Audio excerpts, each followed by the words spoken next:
अस्सलाम वालेकुम जी। PSL 24 की जो खबरें हैं वो आना शुरू हो चुकी हैं। पिछले दिनों काफ़ी इसकी खबरें आई, कैटेगरी रिन्यूअल्स भी अनाउंस कर दी गई और उसके साथ साथ जो पिक ऑर्डर था वो भी कल हमारे सामने आ गया। अब इसको लेकर कुछ खबरें सामने आई हैं। सबसे जो हॉट पॉइंट है इस साल के PSL का वो नसीम शाह है। बिकॉज अभी तक की जो खबरें आ रही हैं वो ये हैं कि नसीम शाह कोयटा को छोड़ रहे हैं कुछ पर्सनल रीजन की वजह से।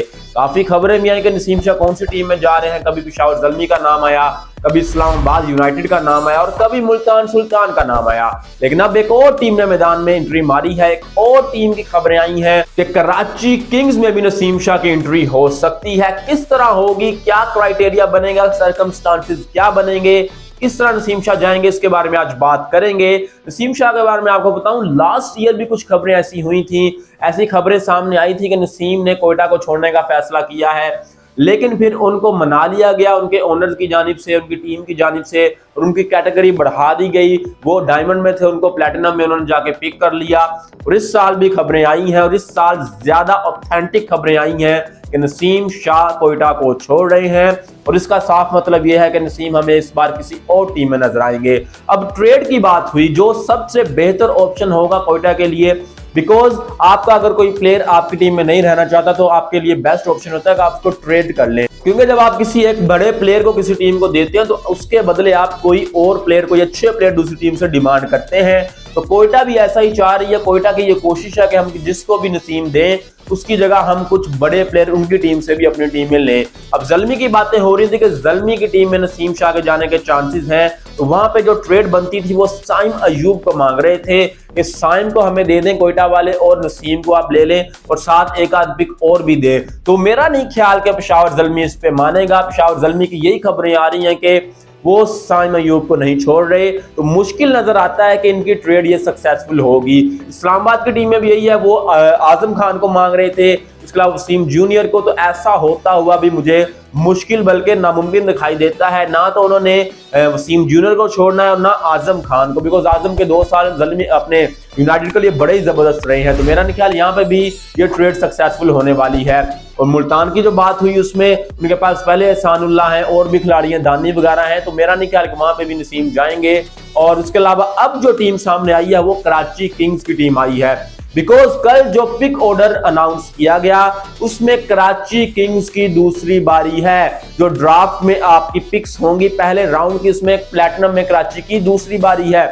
एक चीज मैं आपको बताऊं, पिछले कुछ सालों से ऐसा हो रहा था, जो पिक ऑर्डर पहली बार जो होती थी वो एक पर्चियां डाली जाती थी। जैसे आम जुबान में आपको समझाऊं, जो हम भी यहाँ पे करते हैं जब कोई टूर्नामेंट करवाते हैं तो पर्चियां डालते हैं, तो ऐसे ही यहाँ पे होता था। जिसकी पहली पिक आई उसने पहला अपना खिलाड़ी सिलेक्ट करना होता था, दूसरी ऐसे तीसरे तीसरी, इस तरह होता था। लेकिन इस बार क्या हुआ, इस बार पुराने मेथड पे गए हैं जो पहले कुछ सालों में PSL के हुआ था कि जो टीम लास्ट एडिशन में लास्ट नंबर पर आई वो ही अगले एडिशन में पहली पिक करेगी। तो इस तरह इस साल किया गया है, क्योंकि लास्ट ईयर की जो लास्ट नंबर पर आने वाली टीम वो कोयटा थी, तो इस साल पहली पिक कोयटा को दी गई। 5वें नंबर पर कराची थी, तो कराची को इस बार दूसरी पिक दी गई। और जो पहले नंबर पर आई थी लाहौर, उसकी लास्ट पिक है पहले राउंड में। तो इस तरह पिक्स बनाई गई हैं। तो इसका साफ मतलब यह है कि जो पहली पिक है वो कोयटा ग्लैडिएटर की है। और अगर कोयटा से नसीम जाते हैं तो डेफिनेटली कोयटा वाले उनको पहली पिक में पिक नहीं करेंगे दोबारा, और फिर कराची की दूसरी पिक है और कराची डेफिनेटली 110% कराची नसीम शाह को सिलेक्ट करेगा। ये ही उनकी कोशिश होगी। अब कराची क्या चाहेगा, कराची के फैंस क्या चाहेंगे, वो ये चाहेंगे कि ड्राफ्ट से पहले कोई भी टीम उनसे ट्रेड ना कर ले, कोयटा से कोई भी टीम ट्रेड ना करे। बिकॉज अगर ट्रेड हो गई तो फिर उनके हाथ नसीम नहीं लगना। अगर तो नसीम ड्राफ्ट के लिए बच गए, किसी टीम से ट्रेड ना हुई, ट्रेड सक्सेसफुल ना हुई, तो फिर डेफिनेटली हमें नसीम शाह कराची किंग्स में जाते हुए नजर आएंगे, क्योंकि एक बहुत बड़ी खबर होगी कराची फैंस के लिए, कराची किंग्स के लिए। मोहम्मद आमिर के साथ नसीम शाह में कराची में खेलते हुए नजर आएंगे। लेकिन ये तभी होगा जब कोई भी टीम नसीम शाह को पहले ट्रेड करके ना ले। हो सकता है, ज्यादा चांस मुझे यही नजर आता है कोई टीम ट्रेड कर लेगी, लेकिन जो मैंने आपको क्राइटेरिया बताया, जो सर्कमस्टांसेस बताए कि फिर कोयटा वाले डिमांड करेंगे कोई बड़ा प्लेयर जो कि दूसरी टीम के लिए देना मुश्किल होगा।